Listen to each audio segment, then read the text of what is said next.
everyone, welcome back to another episode of Married with Wrestling. I'm Susan, this is Chris. We are going to talk about WWE, AEW, and a little bit of NXT this week. Okay. Not a lot of NXT, because NXT I kind of feel like just kind of treading water until we get closer to deadline. But there is something, if you watch NXT, there's a potential semi-big story brewing coming up for next week that we'll dive into. So for main roster WWE, War Games is in a couple weeks. Love me some War Games. And I think the card is finally starting to take shape. The only match that's been announced so far is Gunther and Damian Priest. And that match will be good because their first match was good. Well, haven't they kind of announced the Bloodline? They have, but it's not official. If there's not a match graphic, I don't consider it announced yet. We don't even have a match graphic with, like, a mystery person. Gotcha. Personally, I didn't really think the Bloodline War Games match needed 5-on-5 because it's already 4-on-4. I didn't really think that was needed. But it seems like, because last night on SmackDown, they had Bronson Reed join up with the new Bloodline, which is a really sick addition for them, honestly. So it does feel like they're kind of using this as a reason to get Bronson Reed and Seth Rollins on the card without giving them a singles match that doesn't really have anything at stake. So, I mean, I guess. I don't know if this makes a whole lot of sense, because this is clearly done to get Rollins on the other side. But the thing is I kind of feel like Rollins' explanation on Monday for why he won't do it would have been sufficient. We could have left him out. Really? Because to me that sounds like the generic face, I'm not going to do it yet. But ask me again and I'll do it. See, I thought that was LA Knight's response on SmackDown. Was the typical, that's not my fight, I don't care if they kill each other, leave me out of it. No, see, I thought that was just LA Knight from LA Knight. See, I thought Rollins was a little more personal because his is directed at Roman. Like, with everything I've done. That made it seem to me like, oh yeah, he's coming into it then, because they mentioned how personal it is. Okay, so you think... With LA Knight, I was like, that's just LA Knight being LA Knight. He's not going to help. So we had completely different views on how that went out. I just love the idea that, like, that Sami Zayn even thought to ask LA Knight. Because, like, in a character world standpoint, I just feel like LA Knight would be like, are you serious right now? And then he just came out and he's like, yeah, Sami Zayn asked me. I don't care. But yeah, I don't know if Bronson Reed and Seth Rollins were needed. But, I mean, I don't think they're going to take anything away from the match by being there. But I have no clue who's going to win. On the one hand, I think it makes sense for Solo to pin Roman again. On the other hand, I think it makes the story a little more interesting if Jacob Fatu gets the job done against Roman and he kind of starts to... Because he's the most loyal. He's the one that... What do you say? He always just goes around and prays to Solo? Yeah. Like, even when he was doing the standoff with Roman in the ring, he had his prayer hands up. Like, so, I have no idea how War Games is going to go. I think it will be fun, though. I mean, the Bloodline was fun the last time they did War Games. The other match, I feel like we're going to get Owens and Cody Rhodes. That's been fun to watch build. Because Cody has been, like, not normal, smiling, nice guy Cody. Cody is... not wearing a suit, wearing a cutoff shirt, I'm going to kill someone, Cody. Because those are the two versions of Cody there is in WWE. Oh, I didn't realize he didn't have a suit on. Yeah, there's cordial suit Cody, and then there's sleeveless cutoff, I'm going to kill someone, Cody. I never noticed. He's at kill someone Cody mode. And Owens is just off in delusion land. He's like, I'm just doing my job. Killing people's just my job. Love having heel Kevin Owens back. He's so good at it. Yeah. And it feels like it's been forever since we've seen it. Yeah. Mainly because he's needed to be a face against Roman Reigns, I think, is why it's been so long since we've seen it. So it's definitely a nice refresh for Owens. And then, I don't know the women's War Games match. We kind of debated this a little bit last week. And I think Monday kind of solidified where I was thinking it was going. With Liv, Raquel, Nia, Tiffany, and Candice against Bayley, Naomi, Jade, Bianca, and Io Sky. I think that's where we're going. I kind of wonder how Damage Control is going to handle Io Sky just kind of breaking off and doing her own thing. Yeah. I don't know. I kind of feel like Damage Control is kind of on its... I kind of feel like it's on its last legs. I don't know. They can't all stay... they all can't stay healthy. Yeah. Because Asuka's out, I think, till next year. They haven't been able to really do much because they all can't stay healthy. Yeah. So, yeah, I don't know what's going to happen there, but I'm thinking with the 2 War Games matches, WWE may call it a night with those 4 matches. I'm fine with that. I hate how AEW puts too many on there. You mean how there's a week to go, we've got 8? Yeah, there's no reason for that. Which is funny because AEWs are only 4 hours. But there's only 4 hours. That's half a workday. Most of them are 4 hours. The 2 nights of WrestleMania are 4 hours apiece. Yeah, but it doesn't feel like it's that bad because it's not 8 matches. So you don't have a problem with so much the time length. You have a problem with the amount of matches. I can't focus on all of those matches. Mm-hmm. Yes. Okay. All right. I get you. Mm-hmm. Well, speaking of that, let's go ahead and transition and see what Full Gear's cooking up. Okay. So Full Gear does have a full card coming. It's got 8 matches announced so far. But I was looking at it this morning, and I do have to give AEW credit. 7 out of 8 of these matches have had a few weeks of story built into where they're there. Some of them have been built a little long, like probably this match should have happened a few weeks ago. But I will give AEW credit. One of their biggest detractions was long-term stories. And I do feel like they're trying. I do feel like we're trying to do things more long-term. They're just not as good at it. And I think that's to be expected. WWE wasn't that good at it until a year and a half ago. Yeah. So, I mean, it's not... If it was easy, everybody would do it, and it's something that usually people struggle with. And then even then, WWE has the problem of they've let it sit on the burner too long, and things are starting to get burnt. Yeah. But so far we have Jon Moxley and Orange Cassidy. We've seen this match before, but we haven't seen it with these dynamics, so kudos to AEW for switching up the dynamic and running back the same match. I always appreciate that because you can make that feel like a completely different match.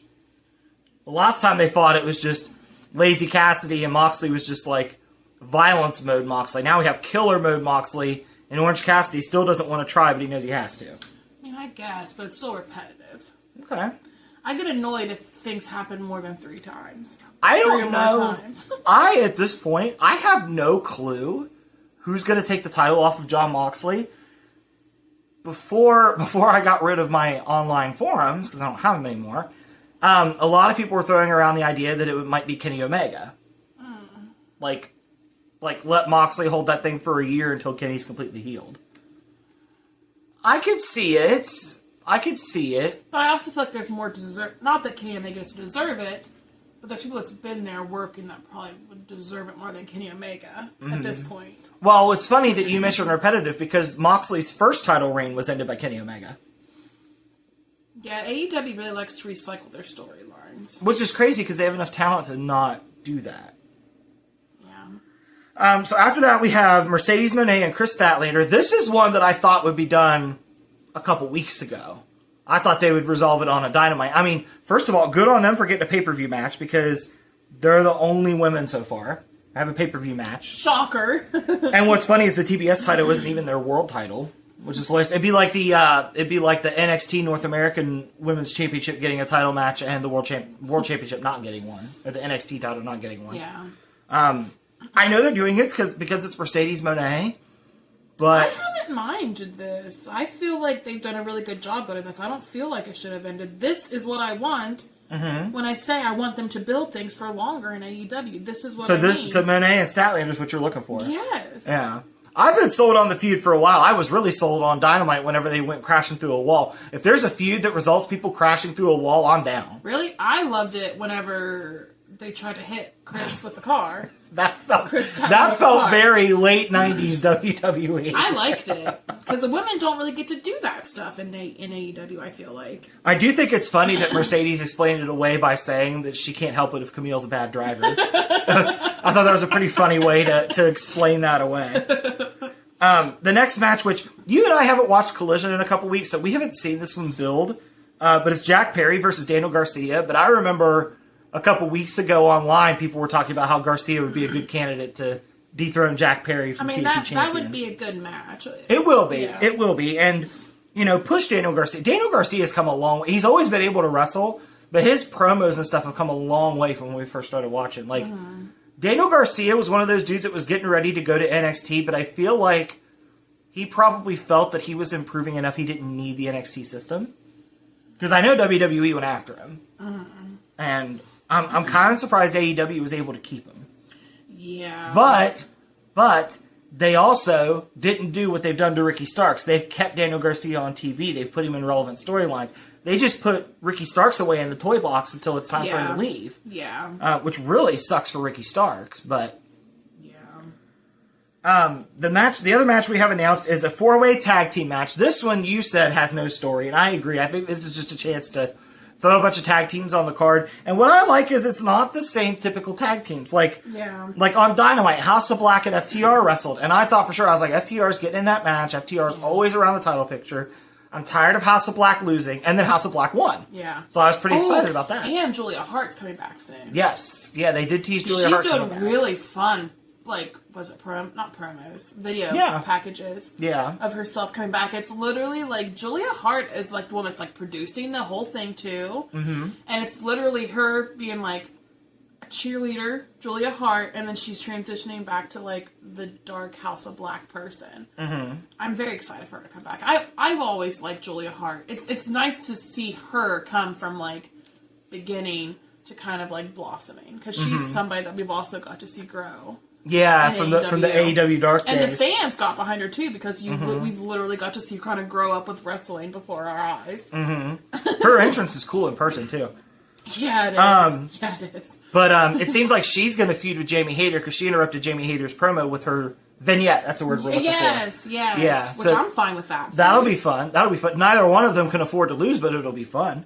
I'm just glad we're doing stuff with Jamie Hayter that's not hiding her on the pre-show or Rampage. I still think that's they bungled that one. Especially so bad. Especially All In. You bring her back at the pre-show of All In. She was so hot before she went out. You literally did this 30-minute music thing around her. Mm-hmm. Like, she gets hurt, and then you bring her back on a damn pre-show? Like, she was the hottest female star before she got hurt. Yeah, she was up there, like, what the hell?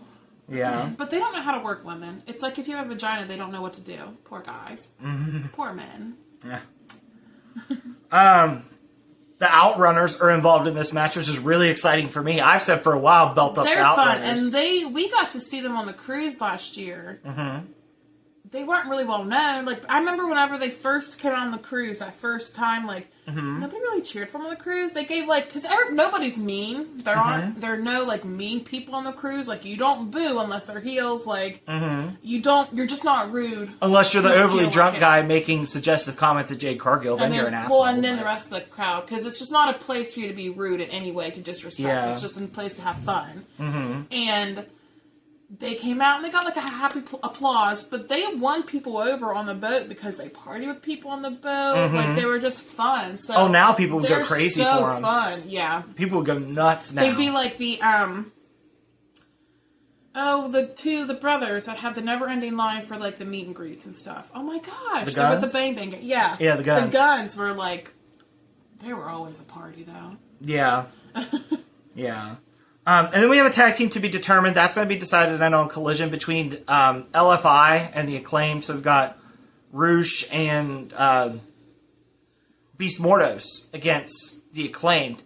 I feel like the Acclaimed's going to win. It wouldn't hurt my feelings if Roosh and Beast Mordos won. I don't really care who wins that one on it. I like them both. Yeah. I like Roosh just because it's so fun whenever you go see live shows, because it's like you find things that you can like connect with the person. So now every time I think of Roosh, I think of when I went to that show and the crowd was going like douche, and he was just engaging with it, and he just looked like he was so upset, and that made me, I don't know, it made me appreciate him a little bit more. I don't know how wrestlers sometimes don't laugh when stuff like that happens. Like he would just look so offended. He was like looking around at the crowd, like engaging with them, like, and I don't know. You don't really see that on TV because it wasn't for TV that he was doing. It was just to be like with the fans. So I don't know. It made me appreciate him a little bit more. Roosh frustrates me, not because he's Roosh, but because what they do with Roosh. Like, every time I think Roosh is going to get a push, I get excited because I really like Roosh. Yeah. And I feel like he's going to get that push, and I get excited, and then he goes away again. And I'm like, damn it, Tony Khan, stop that. Mm-hmm. Like, Roosh is cool. Do stuff with Roosh. Yeah. He's a bull, for crying out loud. Do something. Douche. That's all I can think And we have so far, it's MJF and Roddy Strong, because Adam Cole didn't win his third match. Which is shocking. Yeah, he lost to Takeshita, which I'm fine with. Takeshita didn't need another loss. Is he going to be... I wonder... I just can't believe that Adam Cole isn't going to be involved in some way in that match. Is he going to fudge over somebody? Like... I don't know. We're telling some interesting story beats with this one, too, because Kyle O'Reilly came out to help Roddy Strong, but he wanted nothing to do with Adam Cole. So, and then the Kingdom's there. They're not really saying much right now. Yeah. So I don't know. This one's got some mystery around it. I'm not sure where we're going to go. It's either going to fizzle out and make no sense or be a good storyline. Yeah, it has the potential for both, sadly. Yes. Or it has the potential to be half and half. Like, the Kyle O'Reilly stuff may be good, the Kingdom stuff may not be. We don't know. True. But I agree with you. I think Adam Cole's going to get in that match somehow. I wonder if it's going to be at Roddy's expense. Maybe. And if that's the case, is it going to send Roddy off on his... against Cole? We've done that already, but AEW does have a tendency to repeat. Especially if they didn't get the story the way they wanted to the first time. They'll go back and try to run it again. Here's a feud that has been good. The match will be good, but I'm kind of done with this feud. And that's Jay White and Hangman. Yes. I'm kind of... Yes. And there's no stip. Like, this will be the third time I think they've wrestled, and there's never been a stip. Like, that's my limit. 3 times, and it's like... No more. No more for a while between I think they missed an opportunity where they had Hangman beat Swerve in the whatever match it was. There was a cage involved. I can't remember what exactly they called it. But they should have made that like Hangman's thing. Like just overly unnecessarily violent to end people. Like imagine if that was the stip going into this Jay White match. Yeah. That would give it some flavor. But we've had 3 normal matches, which, unless you're doing a best of 7 series like Carmelo and Andrade, or who fell off the face of the planet after their series, or maybe he's hurt. The Elite and the Death Triangle when they were doing the best of 7 for the trios titles. Yeah. But even that set, they were introducing steps and keeping it interesting. They didn't do that with Andrade and Carmelo, but Andrade and Carmelo just used their ring work to speak for themselves. Yeah. And Hangman Page and Jay White can do that, but when you have a character as unhinged as Hangman, why? Why not give him something unhinged to do? Yeah. That doesn't make sense to me. There's 2 more so far. Swerve and Bobby Lashley. This match will be good. It's never happened before. I've seen a lot of people say it's a shame that Keith Lee's hurt because Swerve could bring a Keith Lee to help him. I don't know. I don't know if we need to go back to the Swerve Keith Lee well or not. I think Swerve's kind of fine on his own. They did kill Nana this week too on Dynamite along with Swerve. So I wonder if Dynamite or if Nana will be back on Dynamite or if they're gonna say he's done. We'll see on that. Which, speaking of managers being done, we forgot to mention when we were talking about War Games, Roman tried to call Paul Heyman and the numbers disconnected. Oh, yeah. Yeah. And that was kind of a little nugget at the end because you were like, there's a minute left. What can they possibly do? And they dropped that, and I was like, well, that made for an interesting last minute. That's a freaking season finale cliffhanger. Yeah, Paul Heyman's changed his number. But anyway, yeah, man, I wish we would have taken time to talk about that, but hopefully they'll expand on it next week. But yeah, I think Swerve and Lashley will be a good match. I know you're not huge on Bobby Lashley. Like, you don't love him, you don't hate him. I'm very I think for you, he's just kind of there. Yeah. I just think it's impressive that dude's built like that and he's pushing 50.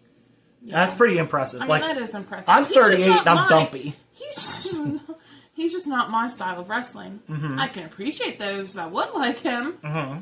He's just not my style. I'm interested to see him and Swerve's dynamic in the ring because Swerve's a very electric wrestler. Mm-hmm. Like, so I'm interested to see how that goes. Like. Yeah, I love watching Swerve in the ring. He's one of my favorite wrestlers to watch wrestle. You like watching him in general. I think Swerve's one of the coolest people. I know you do. Like, he just has this aura of cool. I only think of one thing when I think of Swerve. The butts in the face on the cruise? Yes. Yes. And the last match, this one has also been built for a while. Kyle Fletcher versus Will Ospreay. we've done this match before. We did it once before, and it was really good, and they were friends. So I'm interested to see this revisited as like a blood feud. Yeah. And I like Kyle Fletcher. I thought honestly on Dynamite Wednesday, I thought Will Ospreay was cooking with his promos with Kyle Fletcher. It was, yeah. Kyle Fletcher was personal. They were both doing really good. Yeah. In this feud, and you can tell they feel comfortable with each other, which makes it better. Yeah, you can tell the history they're talking about is absolutely true. Yes. Yeah. So I'm excited for that. Will Ospreay is another person that I can just enjoy wrestle. Just give me a bag of popcorn. Just let me watch him work. I agree. He's really good, and I like him. I don't know. And I understand he's not everyone's cup of tea. They think he's too flippy, too showy, too circusy. I'll admit there are times I'll even be like, wow, that was extra. But I still enjoy it. It's entertaining. Yeah. It entertains me. Yeah. See, to me, I'm one of those people, I don't have to choose. I like brutal, realistic-looking fighting wrestling with big dudes, and I like the Cirque du Soleil stuff. I don't think either is less or more impressive than the other. I know, it's different skill sets. And the people that complain about it and they're like, "That's not wrestling." Go do it. Go do it yourself. We'll talk to you after. Mm-hmm. It's like people that say that cheerleading isn't a sport. Go do it, and then we'll talk to you after. I think the only other match they have left that might end up on Full Gear, and they might even put it on the pre-show. I hope not, but they might. Is Takeshita and Ricochet. Which that match will cook too, because Takeshita's another one. Just sit me down in a chair with some popcorn, and I'll watch Takeshita wrestle. Ricochet too. Yeah. Don't forget, Ricochet's impressive as a wrestler. Yeah. I keep waiting for that other shoe to drop where Tony Khan forgets about Ricochet. Oh, I'm sure it will happen. Yeah. That's what happens to everybody. Yeah, that's what I'm worried about. Unless some you're of them survive the same repetitive people. Oh, yeah. Or Will Ospreay. He hasn't forgotten Will Ospreay. Part of the same repetitive people. Yeah. Here. Yeah. Something else that excited me that they announced on Dynamite's Continental Classic's coming back. We don't have a lineup yet, but I'm excited for it. Mm-hmm. That was good last time I did it. Mm-hmm. And Okada's going to be in it this time, so that'll be fun. Did you know what I was going to do? I had a feeling. Freaking Okada, man. So yeah, that covers Full Gear so far. I think it'll be a good card. Unfortunately for you, I do think it's going to feel a little long. I'm going to fall asleep. This is what always happens. I literally fall asleep the last couple matches. Yeah, you'll be fine. What we might have to do is just take the matches that you're not as interested in. Nap during those? Yeah, or That's what I tried recover. to do, and I missed actually decent Jericho match that one time. Yeah. So I was like, I can sleep during this one. Oh, Jericho's not on the card yet, but he might find his way on there. It's going to be 10 freaking matches. It might be. It might be. No. I can't even. Yeah.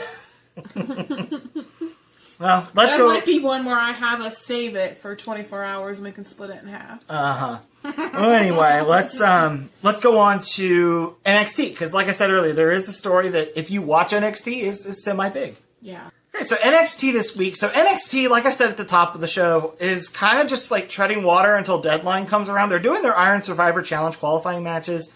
Wes Lee's in it so far, which is fine. Wes Lee is just... He's good. Mm-hmm. He tends to... I know wrestlers don't like this word. He tends to botch a lot, but he's just so flippy, and he's still in NXT. It's okay. Yeah, he's getting there. He's getting there. I hope Ethan Page gets in, but at the same time, I'm kind of done with Ethan Page in the title picture. Yeah. I don't know what else to do with him, though, because I feel like he peaked really early in NXT as far as like what they had for him. So I don't know. I mean, maybe he'll get called up after Mania. I don't know. Because I don't really feel like Ethan Page had that much to tune up when he got to NXT. No. He had it pretty well figured out, and it was nice because NXT finally realized how to use the ego gimmick. Yes. But anyway, the main story I want to talk about is we are building up a match, and I can't believe NXT, this is why NXT is important. NXT took Ridge Holland, who was getting silence, and a lot of people were still mad about the Big E stuff, even though Big E was like, wasn't Ridge's fault, let it go. Ridge is getting big reactions in NXT for the story he's in. So kudos to NXT for making people care about Ridge Holland again. Maybe some people for the first time. I know I was kind of indifferent to Ridge from before. But Ridge might be the one to dissolve Chase U. Chase U's been around since you and I started watching NXT. Yeah. And even before then, they were around. because Chase U has been put on the line in a match against Ridge Holland. And what's interesting is they've done a good job setting these stakes, because any other time you would say, well, obviously Chase U's not going to break up. Andre Chase is going to win. It's going to be fine. Yeah. But they've added a layer to it, because they've made it to where the winner gets a match against Trick Williams, which, once again, you'd think, oh, Andre Chase is going to be rewarded for as long as he's been around and all that. Mm-hmm. That's not what's been set up. Ridge pinned Trick last week at the ECW Arena show, the NXT 2300. So, like, by wrestling logic, the next challenger would be Ridge Holland. And that seems the course that they've built.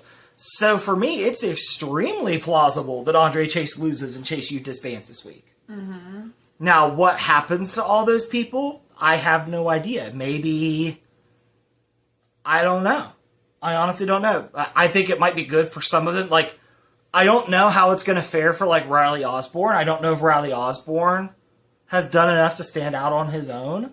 Yeah, I know Thea Hale has. Duke Hudson has. Yeah, I think Thea Hale will be fine. Thea Hale's part of one of the best women's divisions in wrestling. She'll be fine. Yeah. She'll be fine.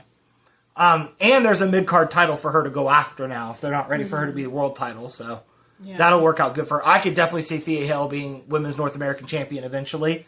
Hell, take it off Fallon Henley in like 6 months. I think that'd be great. Yeah. That'd be great. Duke Hudson, I'm not sure what they're going to do with Duke. I honestly don't. Duke's good. Like, there's nothing wrong with Duke. Like, that dude's insanely athletic for his size. Yeah. I just don't know. And WWE is now in that stage where if you're in NXT long enough and you haven't done anything, you're getting cut. You're getting cut. And I kind of worry, because you and I have talked about before, Chase U as a gimmick probably doesn't translate well to the main roster.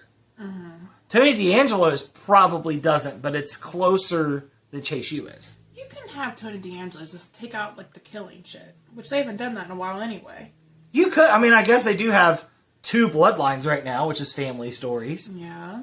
Ooh, Tony D's family versus Solo's bloodline would be a lot of fun. They're so much smaller than his, though. Jacob would just kill them all. Yeah, he would. Oh, man, yeah. Yeah, he'd kill them all, wouldn't he? Yeah. Nah, Rizzo could take Jacob. Oh, Rizzo.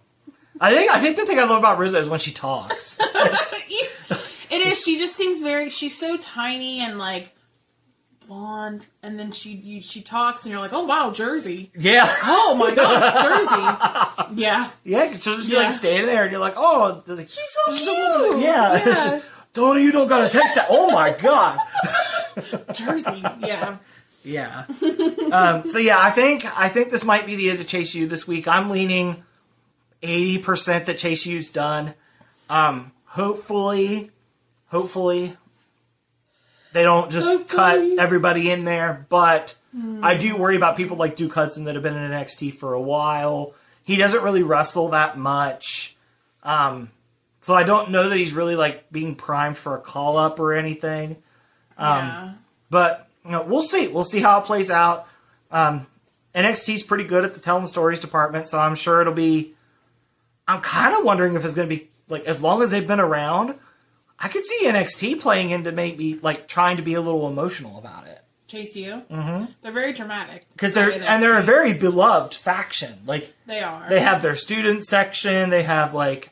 it's been a staple of NXT since, like... I think they've been around since NXT 2.0. Yeah. The coloring book rebrand. Yeah, I know. Yeah. I think they've been around that long. Mm-hmm. We'll see. We'll see what the cards hold for Chase U this week. Mm-hmm. So that's going to do it for our show this week. Find us on the socials at Married with Wrestling. Subscribe to the channel. It helps us out. Leave a comment with any stories that you think that we should have covered. Maybe we can cover them in the next episode. Go find some wrestling that you like. There's plenty of it out there. For Susan, obviously, she needs something that's less than 10 matches, and, the stories have been told for a while. So WWE cooks for her because it's perfect 7 to 10 Saturday night. But maybe for you, you're more of a night owl. So, find something online that you can watch whenever you want. But just be kind with your wrestling. At the end of the day, this is entertainment, and the people that do it are, putting a lot of risk into it. So, even if you don't like something, be kind. I'll just leave it with that. Be kind to everybody. I don't know if that's something. We'll see you next week.